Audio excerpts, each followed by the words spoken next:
par la puissance de son luxe. Et j'entendis du ciel une autre voix qui disait, « Sortez du milieu d'elle, mon peuple, afin que vous ne participiez point à ses péchés, et que vous n'ayez point de part à ses fléaux.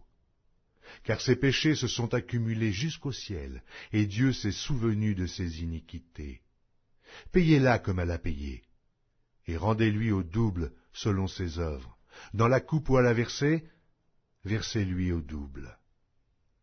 Autant elle s'est glorifiée et plongée dans le luxe, autant donnez-lui de tourments et de deuil.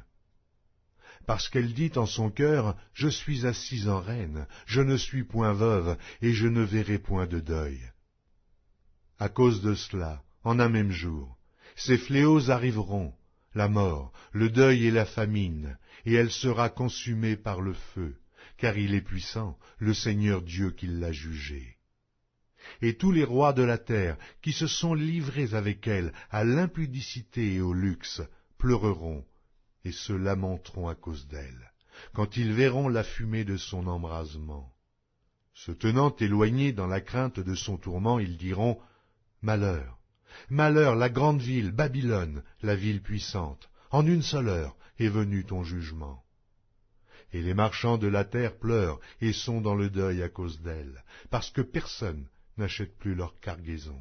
Cargaison d'or, d'argent, de pierres précieuses, de perles, de fin lin, de pourpre, de soie d'écarlate, de toute espèce de bois de senteur, de toute espèce d'objet d'ivoire, de toute espèce d'objet en bois très précieux, en airain, en fer et en marbre, en cinnamome, d'aromates, de parfums, de myrrhe, d'encens, de vin, d'huile, de fine farine, de blé, de bœufs, de brebis, de chevaux, de chars, de corps et d'âmes d'hommes.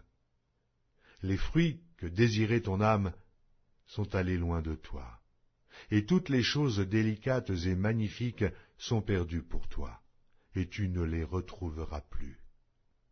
Les marchands de ces choses qui se sont enrichis par elle se tiendront éloignés dans la crainte de son tourment.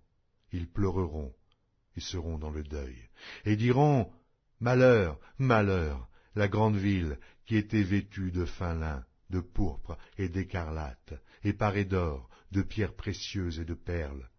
En une seule heure, tant de richesses ont été détruites. » Et tous les pilotes, tous ceux qui naviguent vers ce lieu, les marins et tous ceux qui exploitent la mer se tenaient éloignés, et ils s'écriaient en voyant la fumée de son embrasement, quelle ville était semblable à la grande ville.